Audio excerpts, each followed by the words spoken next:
അപ്പം നമുക്ക് ഈ ഇരിക്കുന്ന നാരങ്ങ ഒന്ന് കറി വെച്ചാലോ? വെക്കാം. അപ്പം ഇതുപോലെ ഇങ്ങനെ കട്ട് ചെയ്ത് എടുക്കണം. അപ്പോൾ ഇതുപോലെ ചെറുതായിട്ട് അരിയണം അല്ലേ? ഇനി നമുക്ക് ഇതുപോലെ ചെറുതായി അരിഞ്ഞിട്ട് കുറച്ച് ഉപ്പ് തിരുമ്മി ഇത് കുറേ ഈ ഉപ്പ് ഇത്ര മതി അല്ലേ?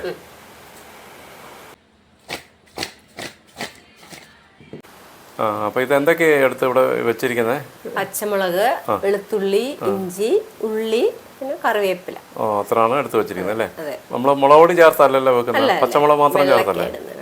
നോക്കാം. ചട്ടി ചൂടായി, ഇതിനകത്തോട്ട് നല്ലെണ്ണ ഒഴിക്കാം. നല്ലെണ്ണയാണോ ഒഴിക്കുന്നത്? അതെ. എന്താ വെളിച്ചെണ്ണ വരത്തില്ലേ? അച്ചാറിടാൻ നമ്മൾ നല്ലെണ്ണയായിരുന്നു. നമ്മൾ ആദ്യമേ വെളുത്തുള്ളി കുറച്ചൊന്ന് വാട്ടിയെടുക്കണം. ആദ്യം വാട്ടിയെടുക്കണം അല്ലേ?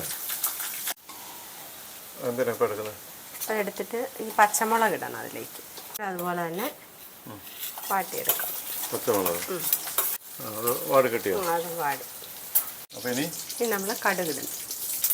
കടുക് പൊട്ടുമ്പോൾ കുറച്ച് ഉലുവയും കൂടെ. ഉലുവ. ഇനി നമ്മൾ ഉള്ളി ഇടണം അല്ലേ?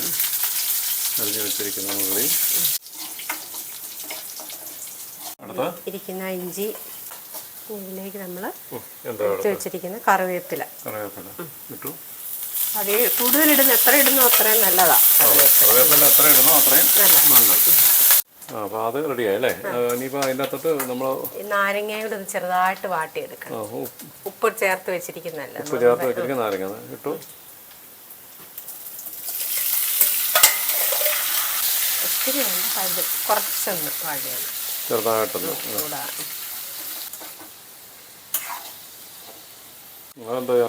സ്വല്പം മഞ്ഞൾപ്പൊടി ഇച്ചിരി മതി.